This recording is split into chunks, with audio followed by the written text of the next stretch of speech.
Welcome to episode number 109 of the Beyond Social Media Show, the podcast for marketing, advertising, public relations, and communications professionals. We're recording live on Google Hangouts on air on August 22, 2015. I should mention at the outset, we're going to take a break next week because I am moving to Chaska, Minnesota. So plan on taking a break along with BL and I and resuming the week thereafter. But we always start the show with the worst. BL, what was the worst thing that happened last week? Well, the Ashley Madison hack for millions of people who are cheating in their marriages and other relationships. And so The Verge very helpfully explained how to tell if you're one of the millions of adulterers whose profiles have been hacked. And it was kind of bad timing because the company was planning to go public soon, but apparently not in that way. And the data that was leaked includes detailed information, in some cases sexual fetishes for like 36 million accounts and over 9 million credit card transactions. And there was one really big problem with the site. Ashley Madison did not require users to verify their email addresses. So some of the addresses in the data dump might belong to innocent people who are maliciously or accidentally signed up. Haha, is that your comment, Dave? No, my comment, I got a real problem with, look, the only people who really know what's going on in a relationship are the people that are in the relationship, for one. So let's just say that at the outset. So whatever. The hackers apparently said they did, the motivation for making all this public online was that Ashley Madison did not delete or charge people to delete their information after they created an account and then didn't delete it. Okay, so horrible practice if that's the case. But they still, charged you to delete your information. Charged you to delete your information and then didn't actually delete it. So bad business practice, right? So there's not much sympathy that way. There's probably not much sympathy nationwide for the people who have been exposed through this data leak. But still, I mean, the damage that's caused through personal relationships, through potential employment situations, a ton of different things, transactions. I mean, it's just way too much. I have a problem with hack itself. Well, the hackers did say that they're not going to expose the naked photos that they could be exposing, so they could have taken it even farther. Well, thanks for that, I guess. Yeah, really. Thank goodness for small things. So Dave, you're packing. Is that your current? Yeah, I've been spending the past 2 weeks trying to pack bit by bit, and I'll be moving at the end of the month to lovely Chaska, Minnesota. Well, I don't envy you packing up 10 years of stuff, especially looking behind you at the bookshelf. I mean, that looks intense. So we really must wish a happy birthday to our friend Ray Hiltz. Happy birthday, Ray. Yes, happy birthday. So have you got some bad news besides the adultery site? Yes, I do. And this is bad news, and it's sad news as well. So the real-life viral Batman has died. This comes from a Polygon story by Owen Good. Lenny B. Robinson was his name. He was a viral sensation 3 years ago when he was pulled over in full Batman costume, driving a custom Batmobile Lamborghini on his way to visit sick children in a hospital. He was pulled over. He was killed last Sunday night returning from his home in Maryland. He was 51 years old. Robinson became an online celebrity in March of 2012 when the Montgomery County, Maryland Police Department posted a video of the traffic stop. The Batmobile wasn't displaying his proper license plate. He had the Batmobile logo on his license plate. He had his proper license plates in his car. And they pulled him over, and it's a pretty funny video. They took pictures of themselves with Batman and let him go and everything. They kept telling him what a nice car it was, and The video went viral, as did Robinson's story. So the video to date has 2.5 million views. Robinson was a successful Baltimore businessman who made a lot of money selling a commercial cleaning business that he'd started as a teenager. Since 2001, then he had been he bought with the proceeds from the sale of his business. He bought a custom Batman costume, tricked out his Lamborghini to match it. And since 2001, then he's been visiting children in Maryland and DC area hospitals to give them toys, memorabilia, and obviously superhero memory, right? He was returning to his home Sunday night in Hagerstown, Maryland. The Batmobile had malfunctioned. He had pulled over the car partially in the fast lane of the highway. He was standing in front of the engine to check it out, and it was struck. The car was struck by another car. And his Batmobile struck him. He was pronounced dead on the scene. He was 51. Very sad news, because he was a lovely guy. He was really a lovely guy. Yep. So this week, McDonald's has some real major problems in their social media. They apologized for ripping off a viral photo of a man getting engaged to a burrito, and they ran that on their website, and they had to apologize for it. The source of the story is David Giantasio in Adweek. You know, really, McDonald's, don't you have something to say about food? Yeah, I don't know what to say about that. I mean, it happens over and over again. Why? It's not like you're not going to be found out, right? Well, yeah. I mean, big brands stealing from, little guys. They steal designs. They steal artwork. They steal photographs. Why? So the other thing that I think is rather awful is a development that I guess can't be stopped, but Comcast is going to launch a digital video platform called Watchable. The source of the story is Todd Spangler in Variety, and they're getting ready to launch an online video service on their top, their cable boxes and on the web. Verizon's planning a streaming service to compete with YouTube and Facebook, and publishers have signed up with Watchable, including BuzzFeed, Vox Media, in which Comcast, NBC Universal has invested $200 million in Vox Media. They also have Vice Media, The Onion, and Fullscreen, and they're going for traction rather than profits, because they're offering a 70% split of the ad revenue, which is far bigger than the 45% that YouTube and Facebook offer. But Variety thinks it won't work, because what they're saying, and I agree with them, is that Comcast's strategy looks like a defensive move, an attempt to offset lost video advertising eyeballs as TV viewing declines, especially among younger consumers. The internet is not TV. The internet should not become TV. The internet will not become TV. I just think this is a bad move, and I think that it's annoying. Well, I don't know whether it's a bad move or not. I think time will tell as far as that's concerned, but I definitely think it's a defensive move. I mean, you look at HBO Go, you look at Hulu, you look at Netflix, you look at,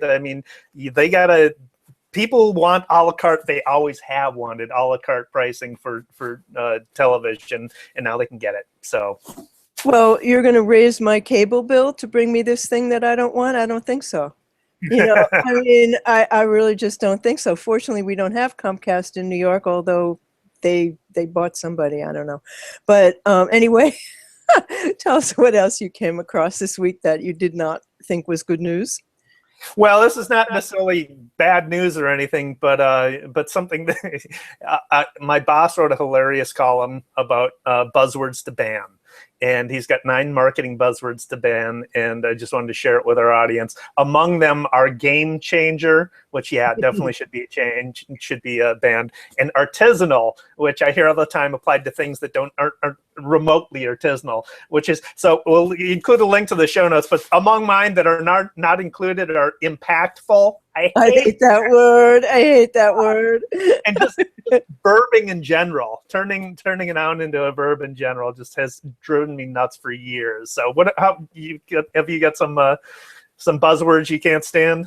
Well, impactful is definitely one of them. I really hate when people say low-hanging fruit. I use that. Yeah, well, I mean, it's descriptive, but it's a buzzword. Yeah. There's actually a site that has marketing buzzwords. I'll have to look for the URL for that because they have, I mean, there are just so many. Yeah. Offhand, I can't think of them, and I know I'm guilty sometimes of using them, but yeah, impactful is one of them. And there are scores. So yes, those should be called out for sure. So we do have big Google news. This just apparently happened today, and tweets are now appearing in desktop searches. So Google tweeted, "Hey, Twitter, search party at our place. Meet us on the desktop." And then Twitter tweeted back, "You got it, Google. We'll bring the tweets." And so your desktop search screen now has your tweet, your past 5 tweets, basically. And it's in a carousel the same way that they are on the phone. And the desktop search has more room to highlight relevant tweet results, so you're more likely to see tweets showing up when you're using Google on your PC because you get a longer page. But tweets appearing in search results can influence consumer behavior, and that is going to be good for Brandwatch and all of the companies that monitor social media, because there will no longer be any company that can afford not to keep up in real time with what's going on in social media. If they're not already doing it, they really better start.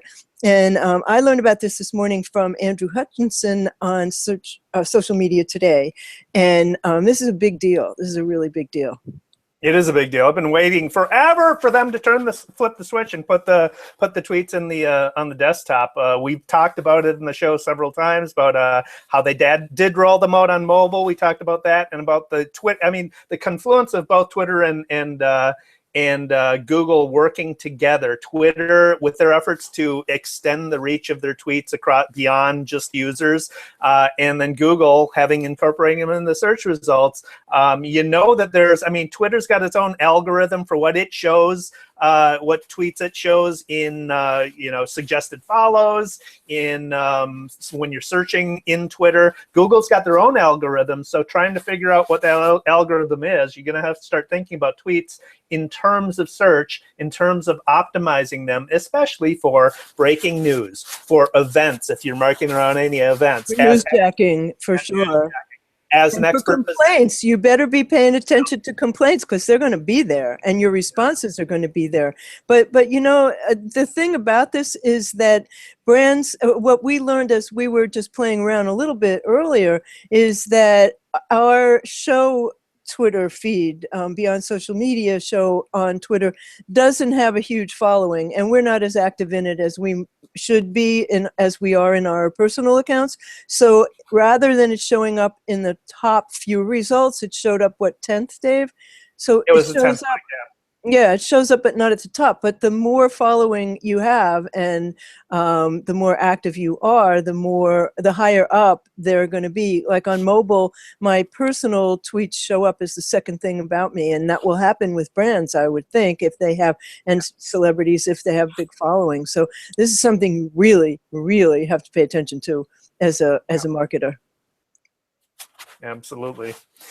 Speaking of tweets, I wrote up a great case study on, I was going to mention this as a cool tool last week, but my technical difficulties prevented me from doing that. But so I talked about it at length on our blog post. It's the Straight Out of Compton, Straight Outta meme. And so Straight Outta Compton, the movie, opened last Friday, to the tune of $56.1 million. Huge opening. It is, of course, the biopic about NWA and Dr. Dre and Ice Cube's early days. It was released so it had several things going for it, right? It was released in the context of several years' worth of media coverage of violence against young black men, and in that sense, it acted sort of as prelude to what we've been seeing for the past years in the media. It also came Dr. Dre dropped his first album in 14 years, Compton, that was released on August 7th. So there's publicity about that new album that helped boost visibility for the film itself. But what they did smartly as a marketing tactic was create a tool. If you go to straightoutofsomewhere.com, you can type in your hometown and upload a photo and create your own branded straight out of image that says straight out of wherever you're from. So I like did the movie poster, you mean? Yeah, like the movie poster, cool. right? So I did straight out of St. Paul with an image of my hometown city of St. Paul, and so it taps into what it does. It understands how people will react to that, the emotional dynamic, right? People have pride in where they're from, so it taps into that pride. People have an affinity for place because you think about it, memories always occur in a place, so it taps into the nostalgia of that. Plus, there's the irony of it, right? So I'm moving to Chaska. I created a straight out of Chaska. Chaska is a serene suburb of a suburb. So it has nothing to do with rap or gangster rap, right? So I created that to post it. And obviously, you want to share that online. So there's a lot of sharing. I did an examination of all the metrics of how that spread. Of course, they have an app. There's a mobile app straight out of Meme Maker. So we'll include the link to the show notes and show you all the metrics around the movie release. But it was a very clever way of tapping and creating buzz. Really good integrated marketing campaign. You know, yeah. that's terrific. Movies have been very much in the forefront of excellent kinds of campaigns. So something else about Google this week: Google Hangouts and Google Hangouts on Air got dedicated starting pages. So Google Hangouts on Air are the ones that are connected to a YouTube channel as the ones, which is what we're using right now. These are the calls that can be recorded.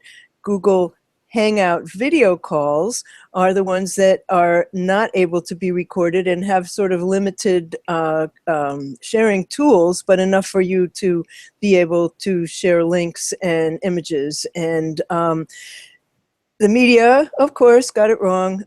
They think they didn't understand that there were two different ones. But I wrote a post about it and explained the differences between the two platforms. You will not need to log in through Google+. You can it's easier to start your Hangout. You can go straight to either one of those pages and start your video call or your Hangout. Those of us who use Google Apps already were able to start a video call right in our Gmail. Well, I think anybody can start them in Gmail, and you can keep a URL that's always for your video calls, so people can always just kind of click onto that to get to a call with you. But anyway, that's a new development that makes Hangouts easier to use, and they've been adding some excellent features to Hangouts, and so it's very clear that Hangouts aren't going anywhere, and you ought to take a look at that. I have all about it on my post. Oh, good. Oh, good. This is not necessarily marketing related, but it's a cool use of Twitter. An actual real tweet feed. This is from Atlas Obscura. Writer's name is Cara Giamo. So the at AnimalVidBot Twitter account, at AnimalVidBot Twitter account tweets every few hours actual tweets of audio, video of animals.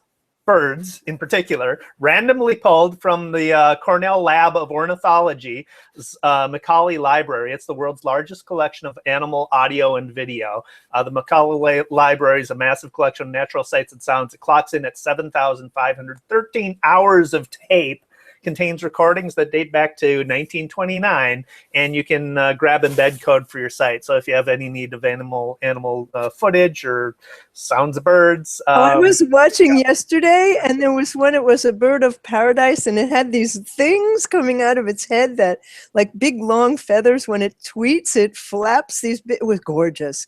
And I was, it's your fault that I spent half an hour in there listening to bird sounds. There went half an hour, but they're beautiful. They're just beautiful, and some of the video is absolutely lovely. So speaking of tweeting, Josh Groban put Donald Trump's tweets to music. And I just hope this becomes this was on Jimmy Kimmel. I just hope that this becomes a feature on Jimmy Kimmel for as long as Trump lasts, which I hope won't be long. But I got that from LV Anderson on Slate, and it is hilarious. I mean, just absolutely hilarious. You will fall down laughing when you see it. And last night, while Trump was talking, CNBC was doing a live fact check, and the tweets about that got to be quite hilarious. So we'll post the hashtag because it was really funny. So, you know, I mean, I think he's a big joke, but apparently a lot of people don't. So. Yeah, so I got no transition from that except that no, I don't have a transition. Big data. Big data is becoming a big thing in marketing. We all need to pay attention to big data and analytics and how that whole field is evolving as it relates to communications. This story is about predictive photography. It's from the National Geographic. The reporter's name is Rachel Becker. And she writes about how scientists are using computer algorithms to cluster. They've tested this out. They've clustered 8 million geotagged photos taken from 16,000 people in the UK by location. These are photos from Flickr. And using that information to map the probability that a photographer would travel from one location to another. So, for example, a photographer currently in London is most likely to go next to Edinburgh, the researchers found. Understanding how groups of people move around a locale can help with stopping disease outbreaks. It'd be much easier if researchers knew that at the outset someone infected at point A would be more likely to travel to point B rather than point C, right? So understanding those patterns would be helpful that way. Understanding commuters' favorite routes, obviously, through a city at rush hour can help urban planners design less congested traffic patterns. So an interesting example of big data and algorithms predicting human behavior. That's fascinating indeed. It's also kind of odd. Bloomberg is teaming up with a New York City startup called Sharablee, and they're going to track social media data and include it on brand ratings for 134 publicly traded retail companies, and they're going to provide it to their professional service subscribers starting in September. So that's a pretty interesting development for social media. Again, you know, companies just cannot ignore what's happening in the public social media realm anymore. If you were ignoring it, or if you were just sort of auto-tweeting, or, you know, whatever it is they're doing that isn't real time, that's got to stop. Yeah, another example of big data too, right? I mean, yeah. Yeah. So you can gain a lot of insight from that stuff. This next story, real quick one. BL, you and I both love robots. Here's another story from the Boston Dynamics. Google's Boston Dynamics continues to refine robotics. They posted a video of a humanoid robot this time, not a four-legged one, a humanoid robot walking through the woods, a stroll through the woods. Not exactly a stroll, more of a walk. While it's still attached to a tether, the biped robot was able to successfully but clumsily navigate the terrain of a forest. So, you know, it's a significant accomplishment because this is not a controlled environment, and there's a lot of different, you know, levels and obstacles, and you got to walk over fallen trees and everything. So there's a lot of obstacles in the way for a robot to navigate, and they've successfully done it. So at least nobody murdered this one. Yeah, exactly. Well, it wasn't Canada. It wasn't in the city of brotherly love either. So really? Got that going for it. So Mastercard is experimenting with a new kind of two-step verification. They call it Selfie Pay. And I got this story from Business Insider, and it's from Oscar Williams-Grutt. And the Kardashians are going to love this. You verify your identity with selfies, and so it's facial recognition and fingerprint biometrics, but basically they call it Selfie Pay, and I think the name is quite hilarious. And and again, you know, I find this particular use of technology just a little bit more than a little bit scary. But it makes a lot of sense, and it makes a lot of sense that it would be more secure by getting, biometrics and the facial recognition, things that are unique to you. Absolutely. So. Absolutely. And that would have made it much harder for what are they called, Ashley? What? Ashley Madison, yeah. No, Yeah. That would have been a lot harder. So that brings us to shiny objects, yes? it does indeed. Okay, so Michael Daniels pointed out Google's new OnHub. It's a router that you can pre-order now for $199, and it's a Wi-Fi router that connected to an app, so it'll update automatically. And because that's one of the problems with routers is that you need to update them once in a while. And what it does is it just makes the most of your existing internet service by using smart software to find the best Wi-Fi connection, and it updates its own software without interrupting your connection. And this is the cool part. It gives you Wi-Fi speed up to 1900 Mbps by supporting both 2.4 gigahertz and 5 gigahertz frequencies, which means fast Wi-Fi for everyone. That's a really big deal, 1900. I mean, I'm really happy because I get 300. So, that's huge. Yeah, well, I think it's time to upgrade my Wi-Fi router now that I'm moving. When you move, yeah. I was listening to Leo Laporte's podcast, and they were talking about it on that All Things Google, or This Week in Google. And one of the things that they were talking about is, well, I mean, Google owns Nest, right? So it could be using the Wi-Fi, this Wi-Fi router to control your home automation system as well. So there's that. Well, at that speed, it'll be able to. That's the cool part. And $200, I mean, that's what routers, a good router costs. So they're definitely in the ballpark. You can pre-order it now. By the way, I got my Google box for the phone. I haven't played with it yet. Have you tried yours out? I have not. I haven't actually got one, so I'll be interested to hear what you say. That's another thing. I'm going to play with that today, my virtual reality box for my phone.